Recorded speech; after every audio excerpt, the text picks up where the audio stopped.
सत साहिब सतगुरुदेव की जय।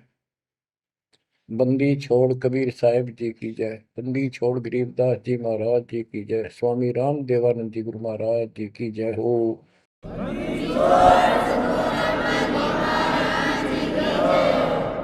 सर्व संतों की जय, सर्व भक्तों की जय, धर्मी पुरुषों की जय। श्री काशी धाम की जय, श्री सुडानी धाम की जय, श्री क्रोथा धाम की जय, श्री बरवाड़ा धाम की जय। सत साहिब गरीब नमो नमो सत पुरुष को नमस्कार गुरु के नहीं। सुर नर मुनिजन साधुआ संतों सर्वस नहीं। सतगुरु साहेब संत सब दंडो तुम प्रणाम। आगे पीछे मध्य हुए तिनको जा कुर्बान। नराकार निर्विषम काल जाल भय बंधन।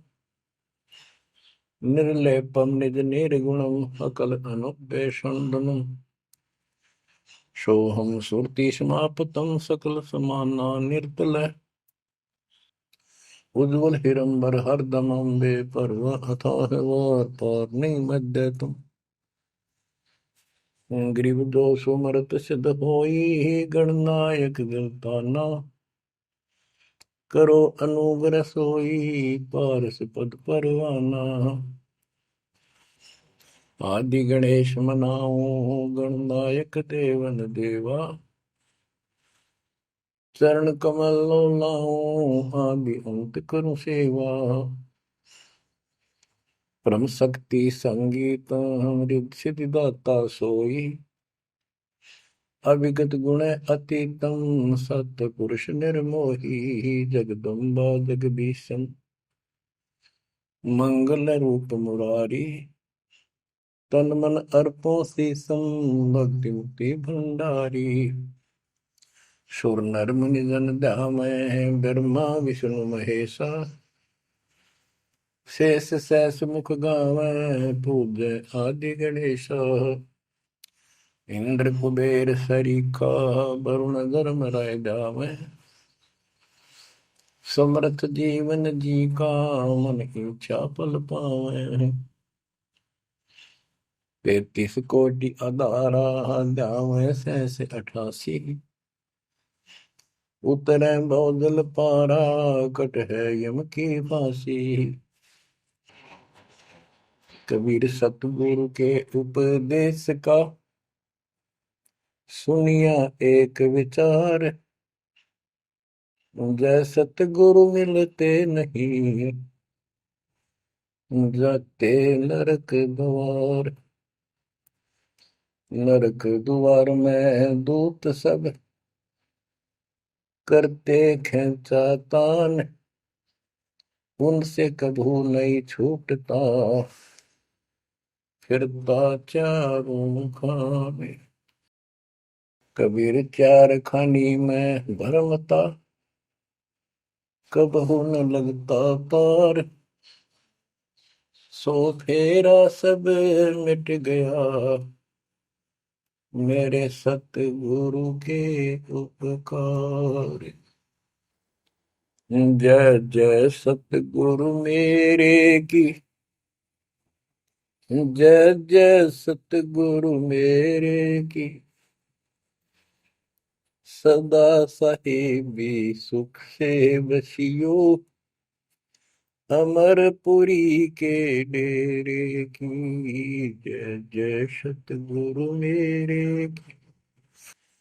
जय जय सतगुरु मेरे की। सदा साहिबी सुख से बसियो। अमरपुरी के डेरे।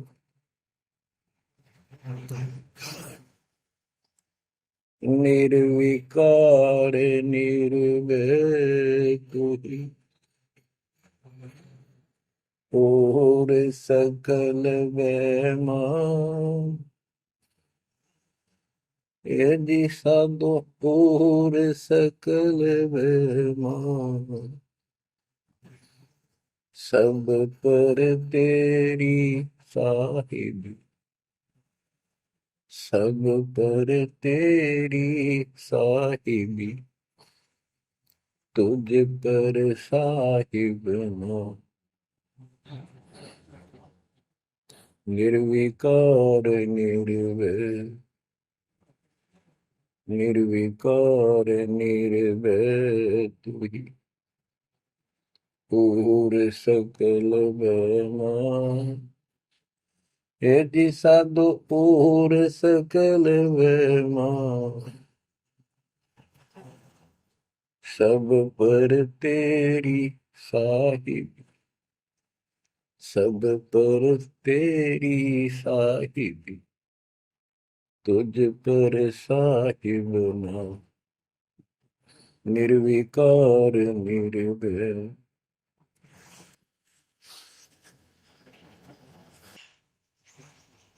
परम पिता परमात्मा कबीर जी की प्यारी आत्माओं,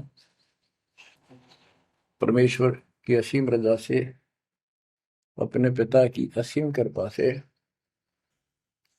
आज इस घोर कलयुग के अंदर अपने को धर्म कर्म करने का प्रॉपर ज्ञान हुआ, विशेष ज्ञान विधिवत, और सच्चा ज्ञान, सच्चा भगवान, सच्ची भक्ति, और आपको पूर्ण सतगुरु प्राप्त हुआ। जो इस गंदे लोक में आकर हम परमात्मा को फिर भुला दिए, भूल गए, भुला दिया हमारे को, भूले नहीं।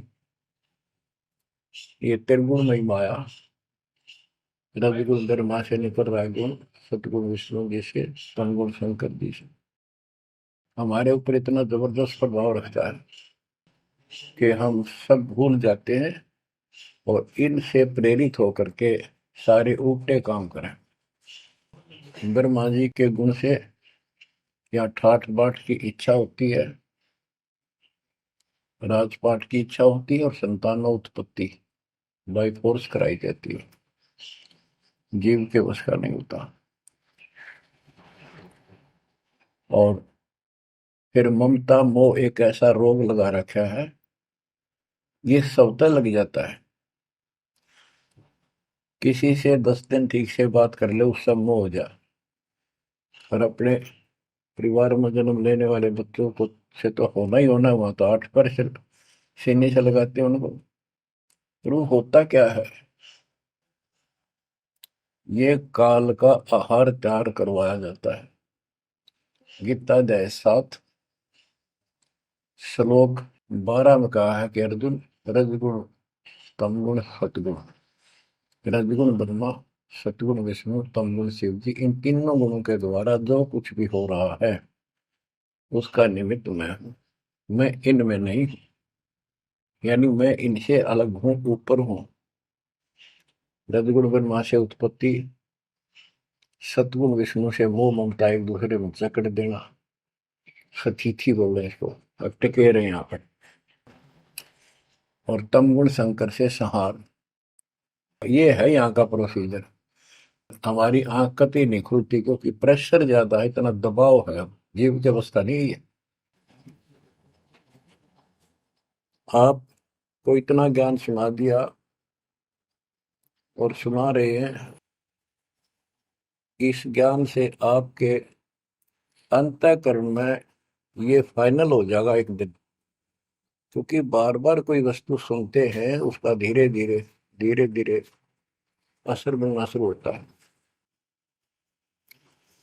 हम बातें सुनते हैं, सत्संग सुनते हैं, विचार मालिक के सुनते हैं, वाणी सुनते हैं, तो एक बार तो कति वैराग आ जाता है कि सचमुच बहुत गलत जगह फंस गए, या कुछ भी अपना लेंगे।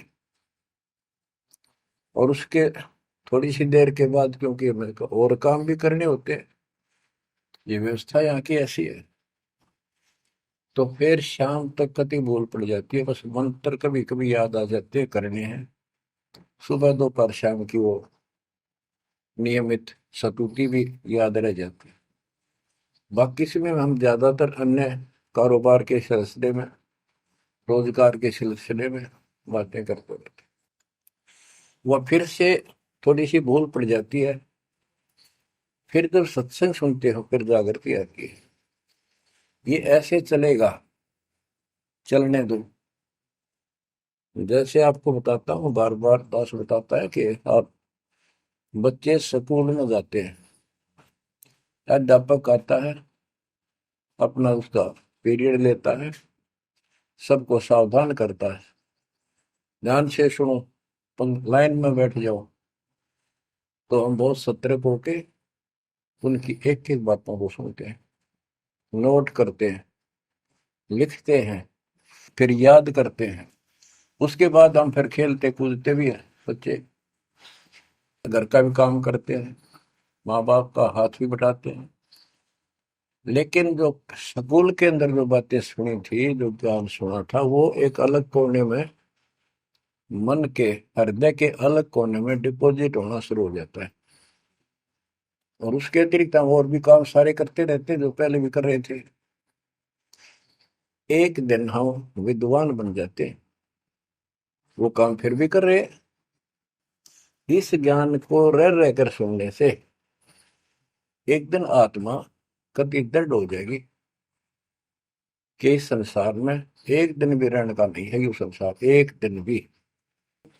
और कभी भी फिर शरीर यहां से छूट जाए, जाने का टाइम आ जाए, नो प्रॉब्लम। हमारी आस्था सतलोक में जाने की होगी, क्योंकि हमने वहां जाने का टारगेट बना रखा है। पहले तुम्हारा कोई टारगेट नहीं था, हमारे पास जाएंगे कहाँ। उसमें कोई बच्चे में मोह हो जाता, परिवार में मोह रह जाता, यही कुत्ते बनकर जन्म ले लेते। कबीर साहब कहते, जहाँ आशा तहाँ बासा हुई, मन कर्म वचन सुमरियो सो। गीता अध्याय 7 श्लोक 6 में यही स्पष्ट किया है कि अर्जुन, अंत समय में जो जिस भी भाव में भावित रहता है, जिसके ऊपर जिसमें आस्था रहती है, वो उसी को प्राप्त होता है। जब तक हम भक्ति नहीं करते, इस ज्ञान से परिचित नहीं होते, तो हमारा संसारिक संसारिक यानी परिवार में, संपत्ति में, इसमें कभी हम जकड़े बैठे होते हैं। एक उदाहरण दिया करते थे गुरुदेव, एक बूढ़े की मृत्यु होती, किसान था, पशु रक्षा करते थे, मृत्यु होने लगी, उसकी जुबान बंद हो गई। आसपास परिवार के सदस्य आगे, वही पिताजी तो अंतिम टाइम आ गया, वो आगे। तो थोड़ी देर के बाद वो ऐसे संकेत करने लगा, ऐसे इशारा हाथ से। उन्होंने सोचा भाई पिताजी कुछ कहना चाह रहे है, हो सकता कोई धन दाब रखा और बताना भूल गया, वो अचानक मृत्यु होगी। एक डॉक्टर बुलाया, उसने पता था कि एक बार ये बुलवा देगा, 500 रुपये लेगा, ऐसा इंजेक्शन लगाता है। वो बुलाया गया, उसने इंजेक्शन ला दिया। पिताजी बता बता जल्दी क्या कहना चाहो थे। एक गाय का बछड़ा झाड़ू मुंह में दे रहा था, उन्हें खराब कर रहा था। जो बोला, देख यो बछड़ा झाड़ू चाबे, तुम कित मर गए, नाश करोगे मेरे गाय पाछे, ये नुकसान कर दिया। 2.5 आने की झाड़ू 500 रुपये पड़ गई हुए। जहाँ साता बासा हुई, वहीं पर कुत्ता गधा पशु बढ़कर वहीं जन्म लेगा। तो हमारी ये वृत्ति यहाँ से हटेगी, इस ज्ञान से अंतिम समय आप यहाँ कुछ याद नहीं आओगा। इस ज्ञान में सुनते रहे और भक्ति करते रहे, मर्यादित रहे। ज्ञान के साथ साथ यह भक्ति आपको सहारा देगी अंतिम समय में, मन को उधर धकाने के लिए। वैसे नहीं धकता है, बहुत ताकतवर है, ब्रह्मा विष्णु महेश मन का आधार मान रहे। ये ज्ञान और इस भक्ति की शक्ति इस आत्मा को न धका देगी ऊपर। अंत समय में सेकंडों के अंदर सतलोक बैठे पाएंगे। इस पर लगे रहना, इस मार्ग से जैसे दास आपको बताता जाएगा। अमर करूं सतलोक पठाऊं, ताकि बंदी छोड़ करूं। कबीर साहब कहते हैं, मैं अमर करूं सतलोक पठाऊं भेज दूं, इसलिए बंदी छोड़ कर लाता। अब यहाँ ये क्यों हो रहा है, क्या हो रहा है, आपको सब पता है। पहले तो नहीं था, पर अब पता लग गया आपको, बिल्कुल सही पता लग गया। माता पिता के सामने बच्चे एक या दो तुरंत मर जाते हैं, चक्कर मारते रह जाते हैं, हाथ कुछ नहीं आना, और कई महीने वर्षों तक उसकी याद सताती रहती है। हम इतने विवश हैं, हम इतने बंद में हैं, हम कुछ नहीं कर सकते, लाचार हैं। एक राष्ट्रपति किसी देश का, या प्रधानमंत्री, या अन्य कोई सक्षम मानता अपने आप को, उसका इकलौता बेटा मर गया, प्रधानमंत्री, टक्कर मारा वो, टक्कर। और उससे पहले जब आकाश में वो हुई थी उसकी तुती, साथ में आकाश में रहा था, उसका दिमाग धरती पे पटक दिया। एक बताते हैं, महाभारत में प्रकरण आता है, द्रोणाचार्य, ये गुरु था कौरव पांडव का, और शिक्षा दिया करता, मोह मत करो, मोह सबसे बड़ा खतरनाक है। द्रोणाचार्य का जब लड़का अश्वत्थामा मरा, मरा नहीं था उस समय तक, ये कह दिया गया अश्वत्थामा मर गया। वो झूठ बुलवाई गई थी श्री कृष्ण में प्रवेश काल द्वारा, कि एक अश्वत्थामा नाम का हाथी था, उसको मार दिया गया। और युधिष्ठिर का बहुत विश्वास करते थे सब, कि ये सत्यवादी है, कभी झूठ नहीं बोलता। तो काल ने यह चाल चाली कि द्रोणाचार्य पांडवों की सेना को मार डालेगा। बहुत जबरदस्त तीरंदाज है, बहुत गजब का शूरवीर निशानेबाज है, इसको कंडम किया जाए। तो उसको कंडम करने का तरीका अपनाया कि इसको एक झूठी खबर फैलाई जाए कि इसको थॉमस का बेटा मर गया युद्ध में, फिर ये पागल हो जाएगा। ऊपर तक दुनिया गीत गाती है, जब लग गया अपने, जब पता लग गया तो युधिष्ठिर से झूठ बुलवा दिया कि तूने कह दे कि अश्वत्थामा पीते, अश्वत्थामा मर गया, तेरी झूठ भी ना होगी, हाथी मर गया ना, ये हो जाएगा। तो पहले तो युधिष्ठिर माना नहीं, फिर ये कहा कि हाथी मार दिया है, तो झूठ थोड़ी है। झूठ तो थी है, जो थोड़ा, पहले हम छोटे से थे तो यूं कहते, अरे झूठ बोली तो ना पाप लगेगा, बोला ना, उंगली पर उंगली चढ़ा के बोली थी, ये कौन पाप लगे। यानी ये अपने फार्मूले हैं, पाप तो पाप तो लगेगा। तो सब ने कहा कि आपका बेटा अश्वत्थामा मर गया, दौड़ना चाहिए। तो बोला नहीं, मेरा बेटा नहीं मर सकता, नहीं मर सकता, उसको मारने की हिम्मत किसी में नहीं है। कि युधिष्ठिर कह देगा तो मैं मान जाऊंगा। तब युधिष्ठिर ने कहा, अश्वत्थामा थे नर व कुंजर, नर तो जोर तो बोल दिया, व कुंजर, भाई हाथी आदमी या हाथी, ये नहीं कह सकता, वो मन मन में बोल दिया। तो यह बात सुनकर अश्वत्थामा आई थे, अश्वत्थामा मारा गया। आगे कड़ा सुना था द्रोणाचार्य, नरवा कुंजर कह गया वो, इतना पागल ने ढाल हो गया, टक्कर मारा, कति कंडम हो गया, उसने हथियार भी नहीं उठा उसने। और पांडवों ने वो गढ़ जीत लिया उस साइड का जहां वो मोर्चा डटे खड़ा था। तो बच्चों, ये मोह इतना जबरदस्त है, जीव के बस का नहीं है। और बनता कुछ नहीं, बचाओ कुछ नहीं। तो इसका बचाओ अब है तो ज्ञान हो, ये ज्ञान जो दास बता रहा है, ये आपके हृदय में जच जा कति, ये कुछ भी अपना नहीं है। 100 की 100 साची है, पर मन मानने तैयार नहीं, आत्मा को दबाए रखा है। ये सब काल आहार हमसे पैदा कराया जाता, जैसे कसाई बकरे पालता है।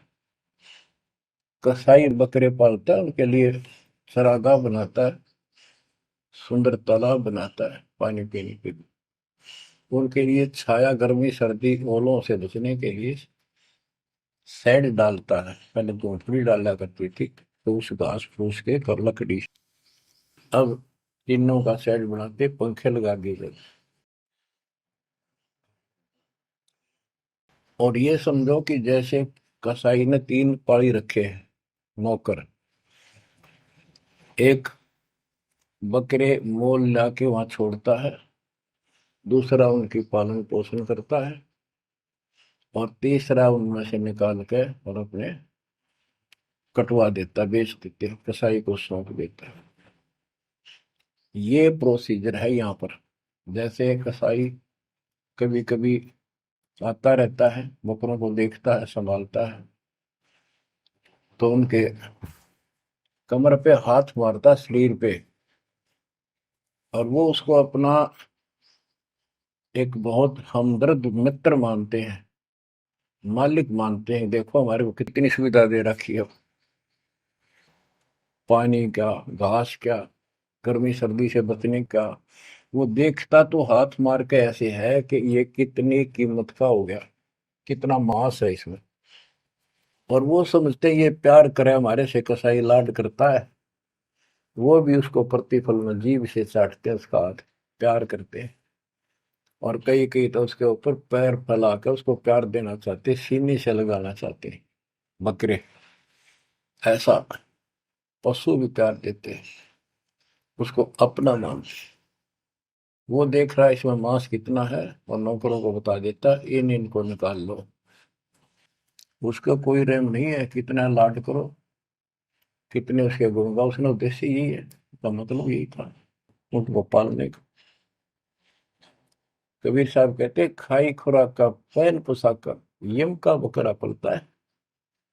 या बढ़िया बढ़िया माल खा के और सुंदर सुंदर कपड़े, ड्रेस, कटपट फैंसी के कपड़े, ये पहनेंगे वो पहनेंगे। कहते खाई खुराक का पैन पोशाक का यम का बकरा पड़ता है। काल के बकरे पड़न लग रहे हो तुम। इन बातों को बच्चों अच्छी तरह हृदय में बैठा लो, एक कोने में।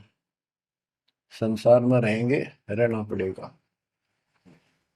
लेकिन परमात्मा की शरण में रहेंगे, मर्यादित रहेंगे।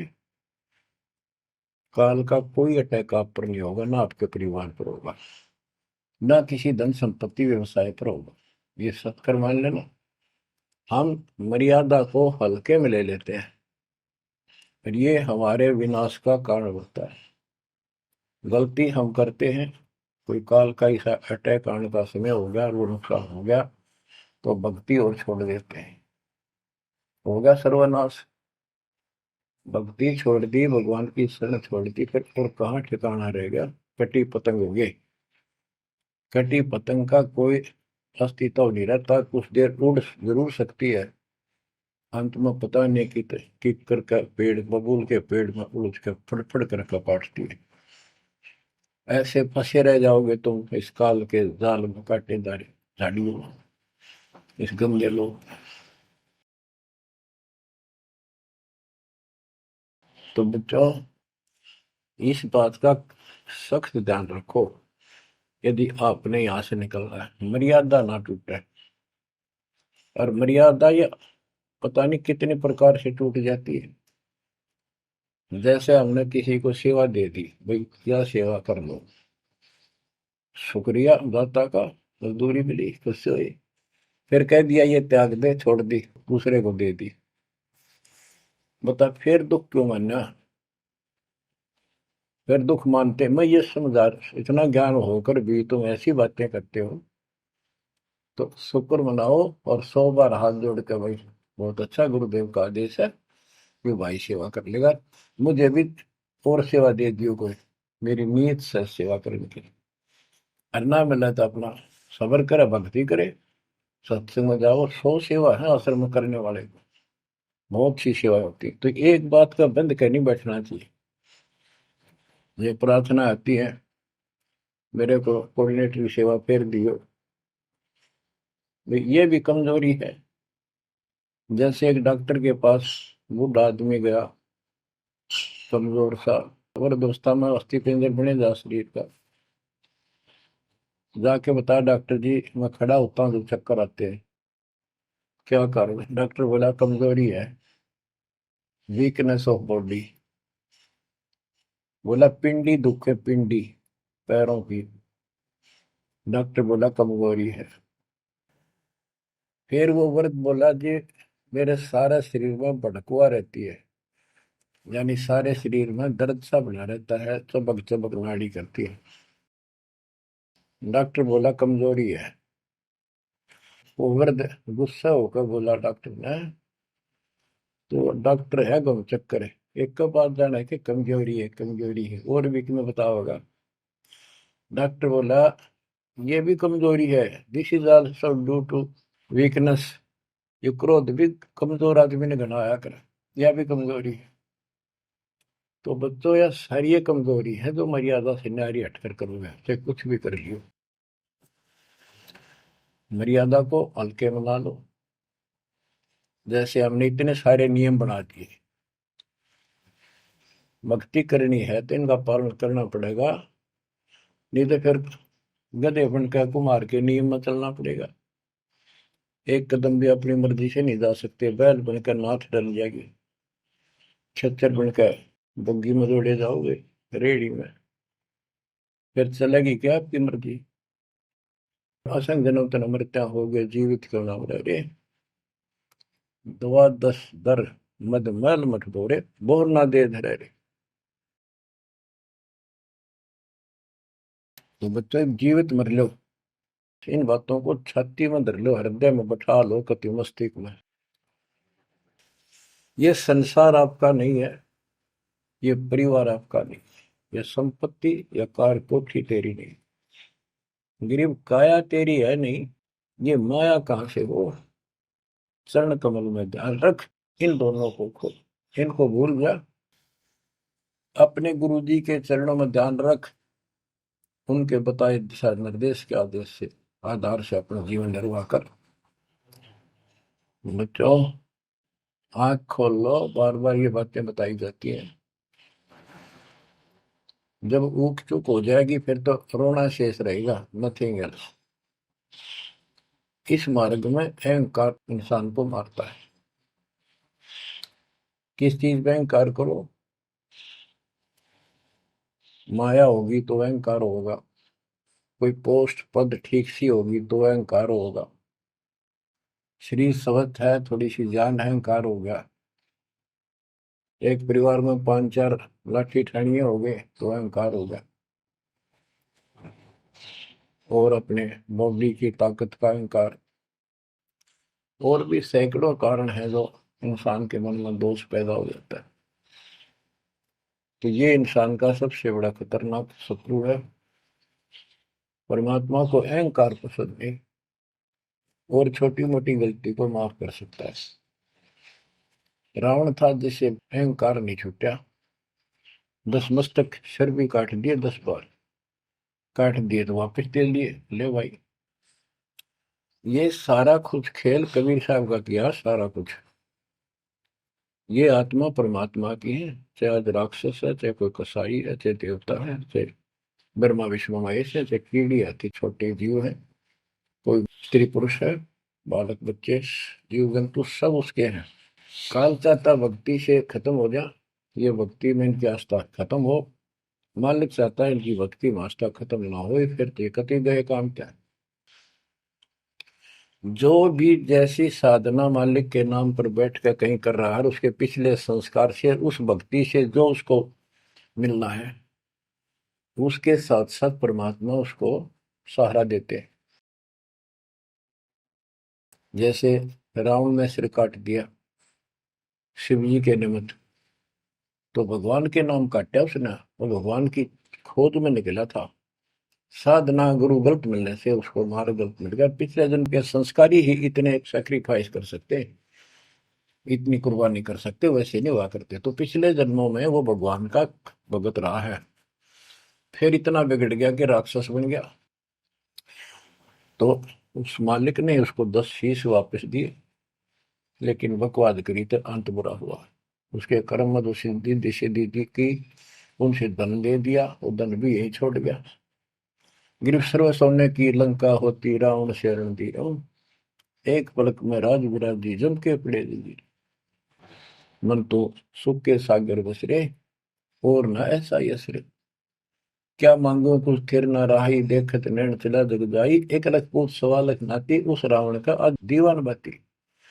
एक पुत्र मांगते फिरते हैं, एक बेटा देते, हे भगवान बेटा हो गया। बेटियों की तो हम गिनती नहीं करते, बेटा चाहिए बेटा। वो किस लिए उगलछमी पैदा कर रखी थी कि बेटा ना हो, यहाँ तक गति नहीं होगी माँ बाप की, क्योंकि अंत समय में जेठा बेटा, बड़ा पुत्र माँ बाप का अंतिम संस्कार कराए, यानी उसने फूका है, फिर उसकी अस्थि डाल का है, फिर उसकी क्रियाक्रम करावे, तो उसकी गति हो। और जिसका बेटा नहीं, उसकी गति नहीं हो सकती, उसको तो संतान वाला मानते भी को नहीं, मना नहीं करते थे। अब तो ये चांदना होगा, रोशनी होगी, बेटा बेटी है, कितनी मूर्खता का काम था।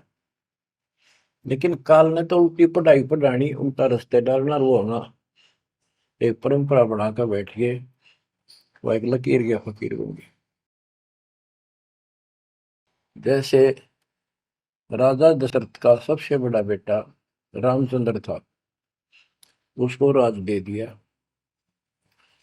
और बच्चों फिर उसको वनवास देना पड़ गया मजबूरी में। रामचंद्र जी वनवास में चल पड़े। राजा दशरथ का इतना मोह था अपने बच्चों में, रामचंद्र में विशेष, और जो बिछुड़ा उसमें ज्यादा हुआ करे, तो दोनों चल पड़ा। महल के ऊपर चढ़ के देखा, दिखता रहा, पर नहीं दिखा, तो चौबारे की अटारी पर चढ़ गया, चौबारे पर, चौबारे पर चढ़ कर जहां तक उससे दिखा, फिर मुंडेर पर चढ़ गया, एडी ठाई गिर गया, वहां से जमीन पर गिर गया, गिरते मर गया। अब रामचंद्र वापस नहीं आया, उसका अंतिम संस्कार किसने करा? वो पूछने वाला वे मंदबुद्धियों ने, जो दुनिया को भ्रमित क्या करते थे, किसी की अकल वहां नहीं गई वहां तक। जेठा बेटा था ही नहीं, फिर उसके अंतिम संस्कार किसने करे? दूसरा न करे होंगे। तो ये बात कहने की है, तो इसका मतलब उसकी गति हुई नहीं, बेटा होते हुए भी अंतिम संस्कार नहीं कर सका। तो इन बातों ने छोड़कर सतगुरु कबीर साहब द्वारा जो ज्ञान दिया है, इस पे दृढ़ हो जाओ। देखो, हमारी सारी बात उल्टी है। भक्ति मार्ग में बेटा है, बेटी है, अच्छी बात है। परमात्मा के चरणों में लग गए दोनों, तो हम तो बरी से हो गए, क्यों? भगवान आप पर खड़ा हो गया। और बेटा भक्ति नहीं करता, बेटी करती है, तो एक कौडी का नहीं हो बेटा, किसी काम का। कबीर साहब कहते हैं, राम रटत कन्या बलि, साकर बलाना पूत, छेरी के गलगल थना, छेरी के गलगल थना, जिसमें दूध न बूत। बकरी के गल में एक खाल लटका रहा, थन के साथ, व्रत की खाल। कहते वो बेटा था गल का, ऐसे वजन है सिर पर, बेमतलब का व्रत का दिखावा दिखावा है। और वह बेटी अच्छी, राम रटत कन्या बली, सकट बलाना पूत। तो बच्चों, ये दातम मार्ग है, इसमें सारी बातें पहले से विपरीत हैं। देखो, बेटा ना होगा, बेटी बेटी होगी, तो यहाँ सृष्टि नहीं चलेगी। और बेटी बेटी होगी, बेटा नहीं हुआ, तो भी दिक्कत संसार की सृष्टि में आ सकती है। बाकी भगत का कोई फर्क नहीं पड़ेगा। इन बातों को जो दास कहता है, इनको एक सामान्य बातें ना समझना, निष्कर्ष है इस जीवन का। जिसका बेटी नहीं है, तो उसको ये तड़प रह जाती है बेटा होता, या भूल के भी ना करना। इन बेटे वाले ने देख लो कितने सुखी, टाइम पर रोटी नहीं, चाह नहीं भी तरसे बैठे बैठे। वो सोचे बड़ा दे देगा, छोटा सोचे बड़ा आप दे देगा, बड़ा सोचे छोटा कह देगा। बड़े बेटे आंखें में आंसू बुढ़ा में। और बेटी आखिरी सांस तक प्यार देती है अपने माँ बाप को। एक आदि ने कमी बात कह नहीं सकते, वो किस्से के बिना होती हो तो आत्माएं नष्ट होती है। आखिरी सांस तक यहाँ भी हमने देखा, जैसे लड़की रोटी खा रही है और लड़का वैसे बैठा था। माँ ने कहा बेटा वो सामान ला उठा कर, मैं रोटी तैयार बनाऊं भोजन।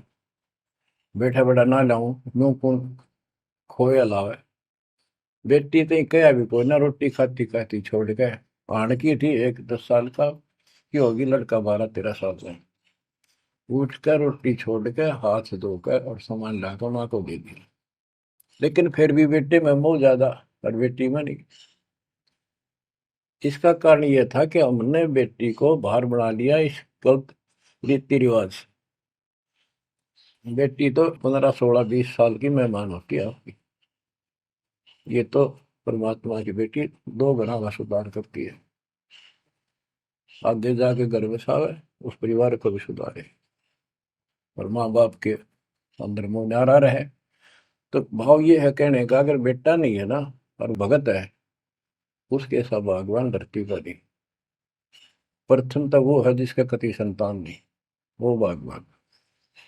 दूसरा वो है जिसका बेटा ना हो, बेटियां की करके शादी वृद्धावस्था में अपना लेकर माड़ा जाता है। और बेटी वहां बैठी भी माँ बाप की चिंता करेंगी और कोई ना कोई सुविधा उनको देती रहेगी। और बेटा छाती पर रह के भी खून फूक के जाएंगे, कति साफ दिखाई दे है। इसमें कोई मानो तो ना मानो, लेकिन बेटे भी हैं, ठीक है। और उनमें वो भी भक्ति करो, आप भी करो, कुछ दिन में उनको समझ आ जाएगी।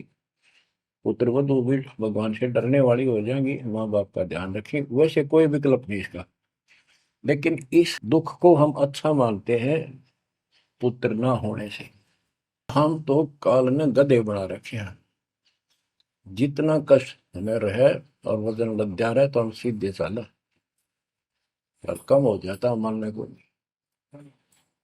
हमारा तो जैसे एक माई का पुत्र मर गया 15-16 साल का, और भगत थी, टक्कर मारी, रोना पड़े है कि बस की बात है, पाला पोसा ले जाता का। फिर उसने थोड़ा सब्र हुआ जैसे। उस दूसरे जो एक और बिना भगत थे उनके पड़ोस में, जो उनके लड़के की शादी होगी, और वह पत्नी थी बदचलन।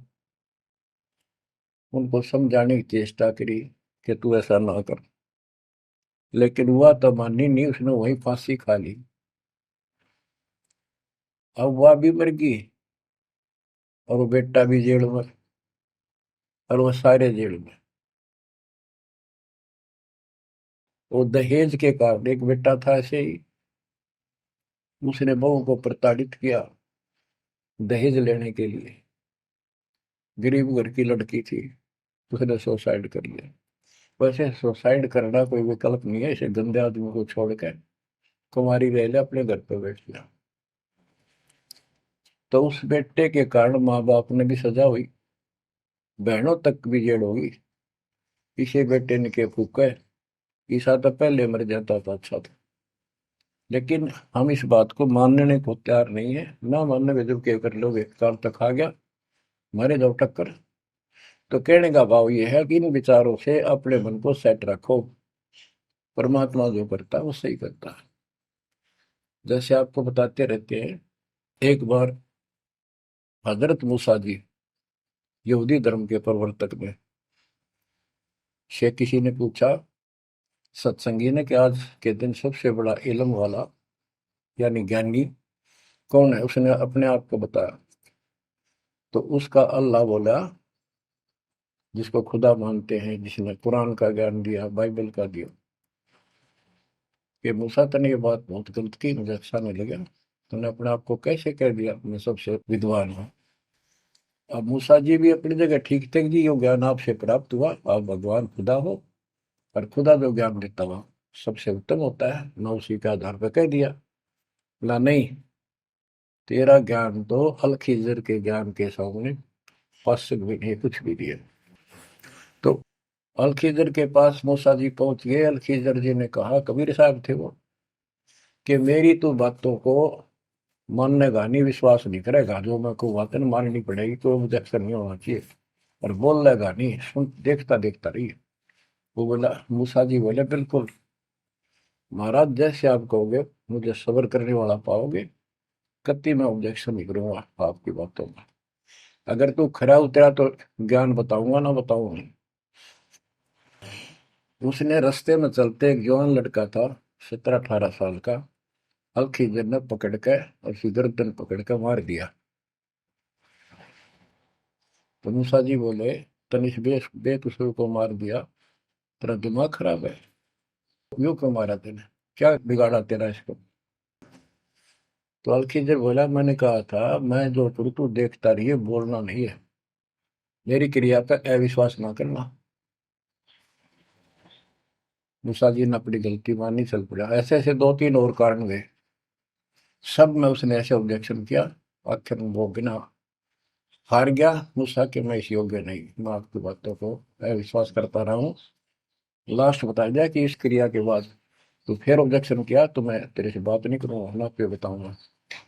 ज्ञान बोला भी ठीक है, उस पर भी हार गया वो। तब अलखिजर बोला, सुन ले, ज्ञान तो तूने बताऊ नहीं, तो वो लड़का क्यों मारा था। वो ऐसा दुष्ट पैदा हो गया था, इसके माँ बाप भगत हैं, और उनको इतना परेशान करता, वह रो रो का टाइम काटते। उसके स्थान पर भगवान ने उनके घर में 50 साल की उम्र में एक बेटी का जन्म दिया। उनका सुखी जीवन रहा। ये प्रमाण है उसके अंदर, बाइबल के अंदर। तो बच्चों, ये सत्कर मान लो, मालिक जो करे उसको सही मानो। ऊक चूक हो भी जाए तो भगवान से दूर ना हो जाना। वो जो करेगा भगवान कभी गलत नहीं करेगा, ये तो आपने मानना ही पड़ेगा। गलत तो हम करे बैठे, हाँ यू काल करवाने लगेगा, पर रोज गलत हुआ है, एक दिन भी तो नहीं। तो बच्चों, परमात्मा की प्रत्येक क्रिया पर विश्वास रख कर चलो तुम।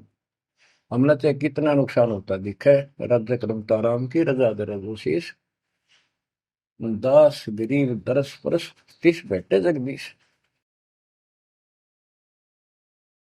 हम अपनी विचारधारा को ऊपर रखा है, जो घिसी पट्टी और बिल्कुल बकवादों से भरी होती है। इस कारण से हम भगवान पे विश्वास, गुरु जी पे विश्वास, और सब क्रियाओं पे विश्वास करके अपने कर्म छोड़ के फिर काल के जाल में फंसे रह जाते। और वहां कुछ है ही नहीं वो तो सारे उल्टे कर्म, बेसिक परंपरा बनावटी है। बच्चों, विश्वास करो अपने बंदी छोड़ पे, विश्वास नहीं करोगे तो मार खाओगे। गरीबदास जी कहते हैं, गरीब सर्जन अर्जुन को सतगुरु मिले, मक्के मदीने माही, 64 लाख का मेल था, दो गन सब ही जाही। गरीब चंडाली के चौक में सतगुरु बैठे आए, 64 लाख गारत गए, दो रहे सतगुरु पाए। गरीब सरजुन अर्जुन ठाहरे, सतगुरु की प्रतीत, सतगुरु यहाँ ना बैठिए, यो द्वारा है नीच। गरीब ऊंच नीच में हम रहे, हांड चाम की दे, सरगुन अर्जुन समझियो, रखियो शब्द स्नेह। बच्चों, सरजुन और अर्जुन नाम के दो मुसलमान थे। इनके नाम तो मुसलमान पद्धति पर थे। परमात्मा मक्का मदीने में गए तो वहां बहुत से चमत्कार किए। इन दोनों आत्माओं को समझ में आई ये बात। फिर ये सारी संगत में वहां मुसलमान थे, 2 वक्त मुसलमान रहे।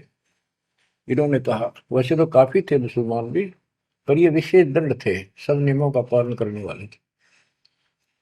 तो इनका नाम बदल के सरजुन और अर्जुन रख दिया। परमेश्वर कबीर जी ने संगत की परीक्षा लेने के लिए एक लीला की। कि ये विश्वास करते हैं या नहीं करते हैं। क्योंकि भक्तों में गुरुदेव के आदेश का भी पालन कम होने लगा था। जैसे एक लड़की थी, जिसको ज्ञान हुआ वो गलत काम करती थी, वैसा थी। अपना जीवन सुधारने के लिए मालिक से ज्ञान सुना, सत्संग मानने लगी, तो संगत वाले उसको धिक्कारने लगे।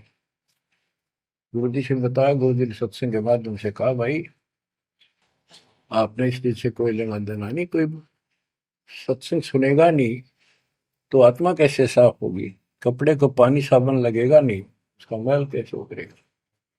फिर भी वो जैसे तैसे अटपट करते रहते हैं। एक दिन मालिक ने परीक्षा ली, एक लड़की उस वैश्या को हाथी पर बैठाया, हाथी किराए पर लिया, हाथ में गंगा जल, सफेद पानी बोतल में भर लिया जैसे शराब हो, लड़की के कंधे पर हाथ रख लिया, सारी काशी में घुमा दिया, साथ में रविदास जी थे।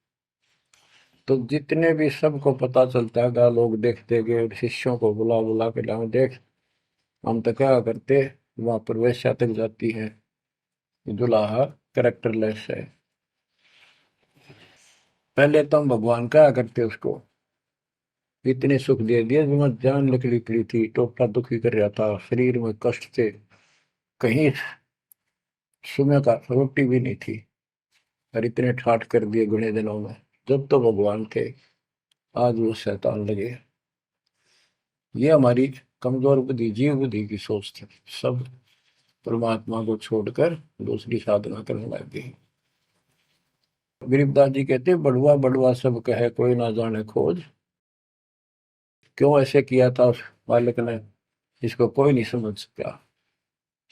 दास गरीब कबीर कर्म, बट सर का बोझ। कि वो इतने शिष्य बना लिए थे, उसका भार गुरु पे होता है उनको पार करने का। और वो सारे निकम्मे हो गए थे, अविश्वास कर रहे थे, मर्यादा का पालन नहीं करते थे, तो एक का झटके में सारे आप पड़ गए, वो भार सारा उतर गया। तो उस समय अर्जुन सर्जुन बाहर गए हुए थे, उनका ड्यूटी लगाई थी, तू जाया करो इन मुसलमानों के मेला में, वहां समझाओ लोगों को। तो मक्का मदीना से ये आए।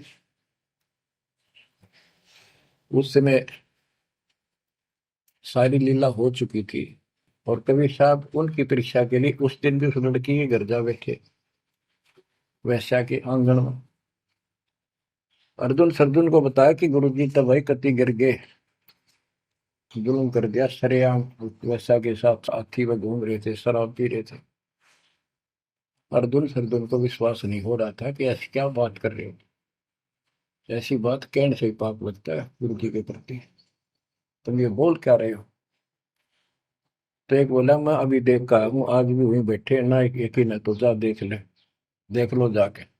वो दोनों वहां गए, परमात्मा बैठे थे, लड़की पैर दुबारी, गुरु जी बैठे चारपाई पे, बेटी बैठी नीचे। तो गुरु जी को शिक्षा देते हैं, गिरफ्त अर्जुन अर्जुन ठहरे, सतगुरु के प्रतीक। यानी उनने कुछ दृढ़ता दिखाई थी, फिर जाके देखा तो वहां सतगुरु से बोले, सतगुरु आना बैठिए, यो द्वारा है नीच। हे सतगुरु, आप यहाँ ना बैठो, ये तो एक नीच औरत का घर है। परमात्मा बोले, गरीब ऊंच नीच में हम रहे, ये हाड चाम की दे, तुम्हारी हाड चाम की दे है, इसकी वही। अर्जुन अर्जुन समझियो, रखियो शब्द स्नेह। तुम समझ जाओ, अपनी भक्ति कर लो, जो नाम दिया, इन बातों में कुछ नहीं दे रहा। तुम गुरु को शिक्षा देते हो तो मेरे गुरु हो गए। ऊंच नीच में हम रहे, ये हाड चाम की दे, सरजुन अर्जुन समझियो, रखियो शब्द स्नेह। तो उनकी आंखें जब खुल गई, पैर पकड़ लिए, माफ करो गुरुदेव, मेरे नीच आत्मा है, हमसे बड़ी भूल होगी, क्योंकि वो चाहती उनको भक्ति। फिर परमात्मा ने कहा, बेटा कितनी बात बना लो एकदम, मेरे प्रति वो भाव थारा हो नहीं सकता, तुम्हारे मन में मैल आ चुका है, और ईब मेरे इस शरीर से, गुरु रूप से तुम पार नहीं हो सकते। फिर रोए बुरी तरह जी, फिर उद्धार कैसे होगा? फिर बता कि दिल्ली से 10 मील दूर पश्चिम की ओर किसी गांव में हम फिर आएंगे, हमारा एक भक्त आएगा, उसको दीक्षा देंगे, दीक्षा उससे लेकर तुम कल्याण को प्राप्त होगे। तो वो कहते हैं वहां से चल के वृद्ध अवस्था में हमायूं गांव है खरकोदे के पास, वहां आकर उनके कति वृद्ध हो गए, मालिक की कृपा से वो 200 साल जिए ऊपर से। और फिर गरीबदास जी को परमात्मा मिले 10 साल की उम्र में, उनको दीक्षा का आदेश दिया। तब उसने वहां से दीक्षा लेकर वहीं शरीर छोड़ दिया, छुड़ानी में। उनकी अभी तक हमारे सामने बताओ थे, हम जाने लगे थे कि अब 2-3 साल पहले, 10 साल पहले, या भोरी वाले महाराज आया करते गरीबदास जी, उन्होंने वो मंडी फुड़वा दी। उनके दोनों की यादगार बनी हुई थी, इसलिए फुड़वा दी कि लोग इन पूजन लाग जाए गरीबदास जी को छोड़ के। तो कहने का भाव यह है बच्चों, आंख खोल लो, इन बातों को चिंतरा, गुरु के प्रति कभी अविश्वास नहीं होना चाहिए, और परमात्मा की प्रत्येक क्रिया को शिरोधार्य होना चाहिए। आंख खोल लो, परमात्मा बार बार यह मौका नहीं देगा आपको। समझा है तो सिर दर पाऊं, और नहीं रे ऐसा था। ये संसार समझदा नहीं, कहंदा शाम दोपहरे में, गरीब दास ये वक्त जात है, रोवोगे इस पैरे। भक्ति नहीं करते वो न्यू रोएंगे, गलत साधना कर रहे वो रोएंगे। ये सच्ची भक्ति करके मर्यादित ना रहे तो तुम रोओगे। कभी सीधे हो जाओ, समर्पित हो जाओ, मालिक के चरणों में सदा ध्यान रखो, बुराइयों से बचो, सेवा सुमन दान करो, मर्यादा का निर्वाह करो, मालिक आपको मोक्ष दे। सत्साई।